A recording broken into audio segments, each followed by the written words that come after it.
बिस्मिल्लाहिर्रहमानिर्रहीम, अस्सलाम वालेकुम। पाक न्यूज़ के स्पेशल प्रोग्राम में मैं हूं बशारत लोधी। गुजरात और गुजरात के गिरदोनवा में कई ऐसे प्रोजेक्ट्स हैं जो अब बंद हो चुके हैं, उन पर काम बंद कर दिया गया है। डिस्ट्रिक्ट गुजरात के अंदर बहुत सारे ऐसे प्रोजेक्ट्स हैं जिन पर अब काम नहीं हो रहा और जिसकी वजह से आवाम को बहुत परेशानी और अजियत का सामना है। ये कौन कौन से प्रोजेक्ट हैं नाजरीन? आपको याद होगा कि साबिक वज़ीर आला चौधरी परवेज़ इलाही ने अपने दौर में गुजरात और मंडी बहावुद्दीन में 100 अरब रुपए से ज़ायद के प्रोजेक्ट्स वो लाए और यहाँ काम शुरू किया, जिस पर आसपास के अजला में और सूबे में ये बात भी आई कि इनको इन अजला को ज़्यादा नवाजा जा रहा है। लेकिन अब उनके जाते ही यहाँ काम बंद हो चुका है। गुजरात शहर भी इस बंदिश की जद में है और यहाँ लोग बहुत परेशान हैं। इसी तरह अगर बात की जाए जलालपुर जट्टा और गुजरात की रोड पे ये छोटा सा पोर्शन है, लेकिन आवाम को अजियत का सामना है, परेशानी का सामना है। इस तरह और दीगर प्रोजेक्ट्स भी हैं। इस वक्त हमारे साथ वीडियो लिंक पर मौजूद हैं डेवलपमेंट जर्नलिस्ट जनाब ज़हीर मिर्ज़ा साहब। ज़हीर साहब, अस्सलाम वालेकुम, बहुत शुक्रिया आपके वक्त देने का। सबसे पहले ये बताइएगा कौन कौन से बड़े प्रोजेक्ट्स हैं जो जिन पर काम बंद हो गया है? वालेकुम सलाम जी। गुजरात में अरबों रुपए के मेगा प्रोजेक्ट पे काम शुरू हुआ था जब चौधरी परवेज इलाही वज़ीर-ए-आला पंजाब बने थे। और जैसे ही इन निगरान सेटअप आया तो उन्होंने सबसे पहले गुजरात के ये काम सारे रोक दिए। इन कामों की जो मैं तफसील आपको बताने जा रहा हूँ, इनमें सबसे पहले गुजरात में ये सर्विस मोड के ऊपर एक फ्लाईओवर बन रहा है। इसके अलावा गुजरात जलालपुर जट्टा रोड है, कठाला के मुकाम पर एक फ्लाईओवर बनने जा रहा है, उसको भी रोका गया है। इस तरह मंगोवाल डिंगा रोड है, कुंजा डिंगा रोड है, गुजाट डिंगा रोड है, कड़ियावाला से रोड जाता है जलालपुर जट्टा की तरफ, वो भी है। इसके अलावा और लातदाद मनसूबा जात है। मैं ये सिर्फ आपको महकमा हाईवे के मनसूबा जात अभी बता रहा हूँ, पब्लिक हेल्थ, इसके अलावा लोकल गवर्नमेंट के काम जो है वो अलग है। तफसील बताते हुए मैं आपको ये बताना चाहता हूँ कि जो गुजरात में फ्लाईओवर बन रहा है सर्विस मोड के मुकाम पे, अभी अभी ये एक फ्लाईओवर शुरू हुआ था और इसकी लागत थी 1120 मिलियन, यानी कि 1 अरब 20 करोड़ रुपए में ये पुल तैयार होना था, जिसमें इसके सारी इसकी पाइलें बन चुकी हैं, इसके सारे गार्डर बन चुके हैं और ये तकरीबन कॉन्ट्रैक्टर ने 70% तक काम मुकम्मल कर दिया है। लेकिन जैसे ही गवर्नमेंट चेंज हुई है, इसके फंड उठा लिए गए, जिसकी वजह से ठेकेदार ने इसको काम को बंद कर दिया। ये गुजरात से बाहर जाने वाला फ्लाईओवर है। अभी इसके साथ जो दूसरा फ्लाईओवर बनना था जिसका टेंडर हो चुका था, उस पे तो फिर फंड ही नहीं आए, जिसकी वजह से अभी आपको उसका कोई काम नजर ही नहीं आ रहा। जैसे ही अब इन कामों के बारे में कोई डिसीजन होगा तो इसके बारे में फिर काम शुरू होते हैं या फिर फंड आया हो जाते हैं। ये फिर अभी तक इसके बारे में कहना कबल वक्त है। इसके अलावा जो गुजरात की बहुत मसरूफ रोड है वो है गुजरात जलालपुर जट्टा रोड, जो जाती है मंगला तक जाती है, जो हेडब्रारा तक थोड़ी जाती है। ये इस रोड के साथ मुतअद्दिद ऐसी ब्रांचेस रोडें भी हैं जो सफर कर रही हैं, जो मुतासर हो रही हैं। ये 700 मिलियन की रोड थी, जिसमें से कॉन्ट्रैक्टर को 200 मिलियन की अदायगी हुई, इससे भी ज्यादा कर दिया हुआ है। इसका भी यही मसला है, जैसे ही गवर्नमेंट चेंज हुई है इसके भी फंड उठा लिए गए और ये काम रुक गया हुआ है। और इसके ऊपर vice chancellor university of Gujarat ने भी मुतअद्दिद बार पंजाब गवर्नमेंट को लेटर लिखा है, डिस्ट्रिक्ट जो इंतजामिया है उसने भी लेटर लिखा है, लेकिन अभी तक कोई प्रोग्रेस नजर नहीं आ रही। इसी तरह मैं आपको बताता जाऊं कि जो गुजरात का जो गेट वे है एंटर होने का, जो कठाला के मुकाम पे एक दरीना मसला था, वहाँ पे जो अंडरपास के साथ इनका जो रेलवे फाटक था, उसको वहाँ पे अक्सर ट्रैफिक ब्लॉक रहती थी। वहाँ पे इन्होंने इसको फ्लाईओवर के लिए टेंडर कॉल किया, टेंडर हो गया। जेड के भी कंपनी जो है वो उसने ये काम हासिल कर लिया। 1 अरब से जायद की उसको अदायगी भी हो चुकी है। 4.5 अरब का ये मंसूबा है, लेकिन ये भी इस काम को भी रोक दिया गया है। आप देख सकते हैं कि जो बंदे भी गुजरात से बाहर जाते हैं या गुजरात आते हैं तो इस मुकाम पे उन्हें कितनी दुश्वारी का सामना करना पड़ रहा है। और वो कॉन्ट्रैक्टर ने वहाँ पे पाइलें निकाल दी हुई हैं और इसको जो उन्हें आगे समाडींगा रोड के साथ लिंक भी करना था, लेकिन फंड वापस जाने की वजह से काम भी रोक दिया गया। कॉन्ट्रैक्टर की सारी वो जो लेबर थी वो भी वापस चली गई है और वो भी मनसूबा ऐसे जूं के तूं ही नजर आ रहा है।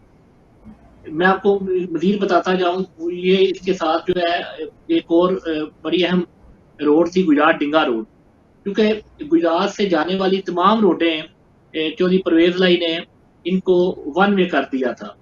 आप देख सकते हैं गुजरात शादीवाल रोड भी है, गुजरात जलालपुर जट्टा रोड भी है, इसी तरह गुजरात डिंगा रोड भी है। गुजरात डिंगा रोड का जो मनसूबा था वो भी कोई 1.5 अरब रुपए की ये स्कीम है। ये जो बननी थी गुजरात, ये धूल गांव से लेके तो ये जाना, ये ढाल पंकज तक रोड बनना था, इसकी कुशादगी थी साथ। तो ये रोड भी ऐसे ही है कि इसको भी फंड जब उठाए गए हैं तो इसके पैसे भी वापस गवर्नमेंट ने ले लिए। इसमें भी कॉन्ट्रैक्टर को कोई 35-40 करोड़ रुपए की पेमेंट हो चुकी है और वो बाकी पैसे जाने की वजह से ये काम भी इल्तवा का शिकार है। इसी तरह मैं आपसे बात करूं तो मंगोवाल डिंगा रोड है, ये 800 मिलियन की रोड है, जिस पे कोई 15-20 करोड़ रुपया ठेकेदार को दागी हो चुकी है और ये रोड भी इसी वजह से ही रुका हुआ है, जिसकी वजह से लोग इतने तंग हैं, लोगों की जो ट्रांसपोर्ट खराब हो रही है, लोगों का जो सफर है वो मुतासर हो रहा है और जो डेवलपमेंट शुरू हुई थी उसे एकदम से ब्रेक लगने की वजह से कॉन्ट्रैक्टर भी परेशान है। इसके अलावा और भी मतलब फिर तहसील खारियां के कुछ मनसूबा जात भी हैं जो चौधरी परवेज लाई ने उनको उसको भी अकोमोडेट किया, वहां पे भी काम शुरू हुआ, जिसमें लाला मूसा डिंगा रोड है, खारियां डिंगा रोड है। गो के इन स्कीमों के दावेदार हैं और भी बनते हैं लोग। अगर वापस आ जाएं तो इसके अलावा जो गुजरात में तकरीबन आप 100 से ज्यादा रोडें हैं जो चौधरी मोनस लाई ने, चौधरी परवेज लाई ने शुरू करवाई। मुख्तलिफ देहात की रोडें हैं, छोटी रोडें हैं, इन पे भी कॉन्ट्रैक्टर जो है वो काम कर चुके हैं, 80% काम हो चुका है और इन लोगों ने जैसे ही गवर्नमेंट चेंज हुई है इसके भी वो पैसे वापस चले गए हैं और वो जो है काम है वो उसी तरह पेंडिंग है। जो जो जो जितना काम रह गया था, किसी का वाटर बाउंड हो गया है, किसी की बेस सी बेस डाल दी गई है और सिर्फ लेकिन मिर्जा ऊपर साहब ये कंक्रीट हुई बताइएगा, है। ये जो जीटी रोड से लखनवाल तक एक्सप्रेस वे बन रही है, इसका हाँ, हवाल भी थोड़ा सा बताइएगा। ये आपका बड़ा जबरदस्त सवाल है। ये मैं उस वक्त मेरे ज़हन से ये बात निकल गई थी। ये गुजरात का सबसे मेगा प्रोजेक्ट ये है। ये 10 अरब रुपए का रोड है, जिसमें जिसमें जो है गुजरात से लेके लखनवाल तक ये रोड बनाया जाना है, जिसपे भी तकरीबन आप कह सकते हैं 40-50% काम हो चुके हैं। इस रोड की जो पेमेंट है वो तकरीबन 3.5 अरब रुपया जो है वो कॉन्ट्रैक्टर्स को मिल चुकी है। ये रोड जो है ये 4 मुख्तलिफ कंपनियों ने हासिल किया था और जिसमें जिसमें उन लोगों ने इसको इस पे बेस डाल दिया है, बेस डाला जा चुका है, इस पे फॉल्ट वगैरह ही नहीं है। तो इस पे जो है इसके भी फंड वापस किए हैं, जिस वजह से जो ये काम भी रुका हुआ है। हालांकि ये इसको उन्होंने साथ लिंक करना है मोटरवे के साथ और गुजरात में जो है वो गुजरात के अंदर जो आने वाली ट्रैफिक है वो अगर ये रोडें तमाम बन जाती हैं, बिलखुसूस समा डिंगा रोड और ये लखनवाल वाला रोड बन जाता है, तो यकीन मानिए कि गुजरात में जो ट्रैफिक का जो मसाइल है वो बहुत हद तक कम हो जाएंगे।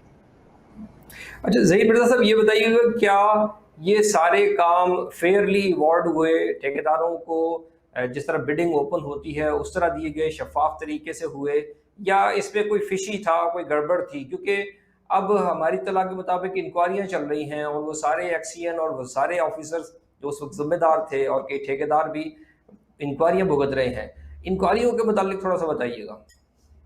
हाँ, मैं आपको ये बताता चलूं कि ये जो टेंडर प्रोसेस होता है ये तो एक प्रोसीजर के तहत ही हुआ है।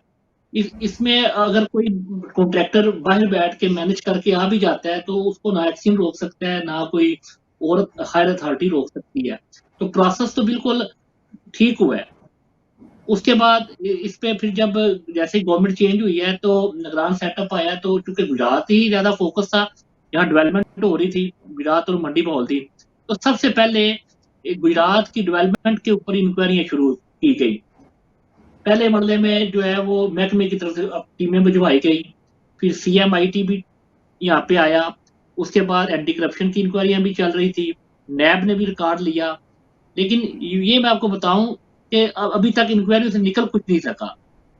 जितने भी टीमें आई हैं, उन्होंने यहाँ रोड रिसर्च वाले भी आए हैं, लेबोरेटरी वाले भी आए हैं, उन्होंने अपना देखा है और उन्होंने सिर्फ एक चीज निकाली है कि जी एडवांस पेमेंटें हुई हैं। और जो महकमे का वर्जन ये है कि एडवांस पेमेंट देना कोई कानूनन जुर्म नहीं है, ठेकेदार का हक होता है कि वो पेमेंट ले सकता है, उसने दरअसल काम तो करना है, काम पेमेंट्स करके हुई ही हैं, उसने। क्या उन्होंने काम मुकम्मल कर लिया है? नहीं, काम मुकम्मल नहीं आप कह सकते। काम जो है वो कुछ कुछ कहीं मैं आपको बता रहा था कि कहीं फॉल्ट रहती हैं, कहीं रोडें कारपेट होनी रहती हैं। नहीं, ये नहीं लेकिन हुआ कि जितनी उन्होंने जितनी एडवांस पेमेंट हुई है, क्या उतना काम हो चुका है? उससे भी ज्यादा काम हो चुका है। असल में मैं आपको यही बात बताना चाह रहा था कि इसमें कुछ जो कॉन्ट्रैक्टर थे वो लिटिगेशन में भी गए हैं, वो अदालतों में गए हैं, उन्होंने बोला जी हमने काम ज्यादा किया है, हमें पेमेंटें कम मिली हैं, और जो रिपोर्टें महकमे ने बनाई हैं वो गलत बनाई हैं। जो तो इसको फिर सियासी स्टैंड दे दिया गया।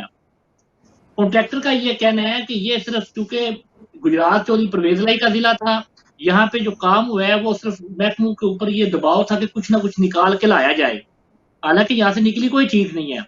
और दूसरी बात जो है, जो इन्होंने पहले फेज में जो महकमे के तमाम अफसरान सस्पेंड कर दिए, सस्पेंड करके फिर उनमें से कुछ बंदों के ऊपर FIR भी दर्ज है, वो एक लहदा से मैटर चल रहा है कि यहाँ बंदा इस सारे सिनेरियो में यहाँ लगने के लिए तैयार भी कोई नहीं है। अभी अभी का जो सीन है, अभी का जो यहाँ पे मसला है वो ये है कि कोई तमाम सियासतदान चाहते हैं कि गुजरात के जो मनसूबा जहात है वो मुकम्मल हो जाए, ठीक है, और वो उसके लिए कोशिश भी कर रहे हैं।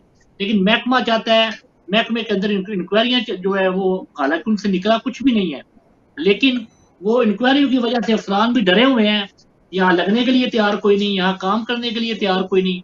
वो कहते हैं जिसने भी पेमेंट करनी है उसके खिलाफ एक्शन हो जाना है। बहुत शुक्रिया जनाब ज़हीर मिर्ज़ा साहब। डेवलपमेंट जर्नलिस्ट हमें बता रहे थे कि गुजरात में कौन कौन से मेगा प्रोजेक्ट्स रुके हुए हैं और उनके फंड्स मज़ीद नहीं दिए जा रहे हैं, और जितने भी उनको एडवांस पेमेंट्स हुई हैं उतना काम मुकम्मल हो चुका है।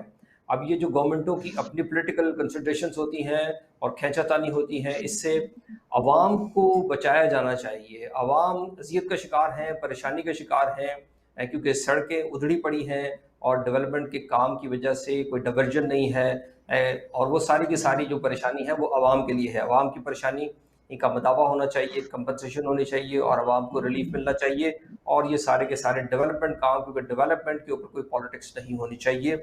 ये था आज का स्पेशल एडिशन पाक न्यूज़ से। अल्लाह हाफिज़।